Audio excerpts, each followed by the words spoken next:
स्वराज्याच्या बाहेर शिवाजी महाराजांना कोणी छत्रपती मानत नव्हता. त्यांचे मुद्रा, त्यांचे शिक्के हे स्वराज्याच्या बाहेर लागू पडत नव्हते.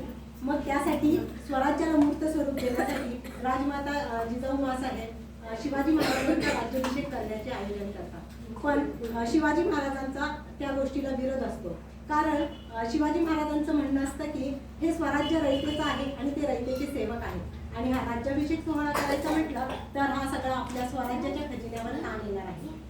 तर त्या शिवाजी महाराजांची अशी इच्छा होती की हा जो रयतेचा खजिना आहे किंवा स्वराज्याचा खजिना आहे तो रयतेच्या भल्यासाठी, त्यांच्या हितासाठी उपयोगात आणावा.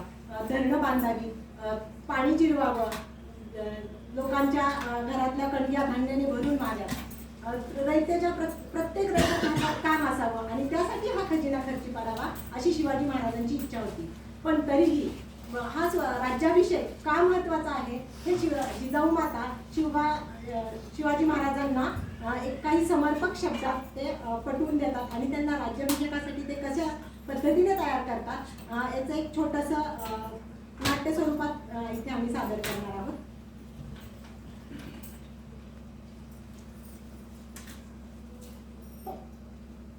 कैलासवासी महाराज साहेबांनी एक स्वप्न उराशी बाळगलं होतं, स्वराज्याचं. ते स्वप्न पूर्ण करण्याची जबाबदारी त्यांनी आमच्या खांद्यावर सोपवली. आम्ही मोठ्या धैर्याने आणि धीराने सज्ज झालो स्वप्न पूर्ततेसाठी. हे स्वप्न सत्यात साकार करण्यासाठी शिवबा तुम्ही काय नाही केले.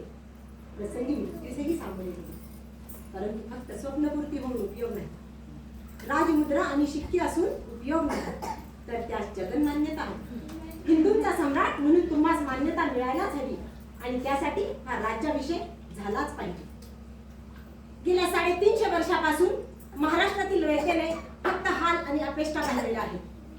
शिवबा तुम्ही स्वराज्याचे शिवधनुष्य तुमच्या खांद्यावर केले, स्वराज्याची नवीन यंत्रणा निर्माण केली, गडकोट आरमार उभा केले, त्यांना मजबूती आणली. पण हे फक्त महाराष्ट्रापुरते मर्यादित न राहता उद्या हिंदुस्थानाने त्याची दखल घ्यावी असा आमचा मानस आहे. तुम्ही सिंहासनरोहण होणं म्हणजे संपूर्ण हिंदुस्थानामध्ये एक नवा हिंदू पातशाह उदयास येणार आहे. राजे तुम्ही श्रीकृष्णाप्रमाणे धर्माची स्थापना केली, पाऊला घोडा, हत्ती, लष्कर, आरमार, गडकोट उभे केले. हे सर्व असताना तुमच्या मस्तकी छत्रचामर प्राप्त होणं हे कर्म प्राप्तच आहे. तुम्ही स्वराज्य, स्वधर्म आणि स्वदेश यांची मुहूर्तमेढ रोवली.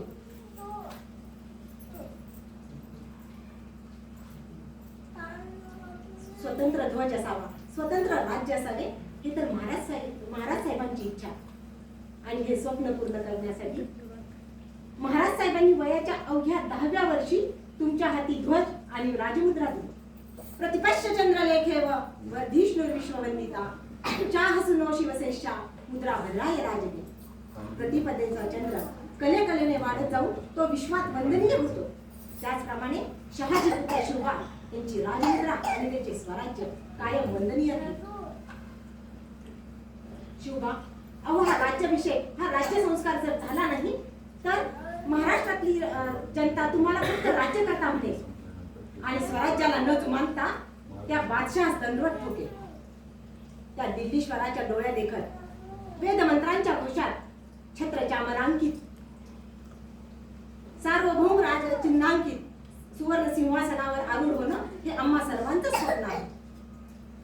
तुम्ही सुवर्ण सिंहासनावर आरूढ होणं म्हणजे संपूर्ण हिंदुस्थानात हिंदू धर्माचं सार्वभौमत्व टिकण्याचं, रुजण्याचे आणि वाढण्याची मुहूर्तमेढ असेल. राजे तुमचं महत्व सांगण्यास वेद व्यास किंवा महर्षी वाल्मिकीच हवे. तुमचा हा राज्याभिषेक म्हणजे आमच्या आजवरच्या सर्व व्रतांचा उद्यापन आहे. राजे तुम्ही आजपर्यंत आमच्या सगळ्या इच्छा आकांक्षा पूर्ण केल्या. आता स्वराज्यात साकार रूपात पाहणं ही आमच्या मनीची अखेरची इच्छा आहे, आमच्या मनीची अखेरची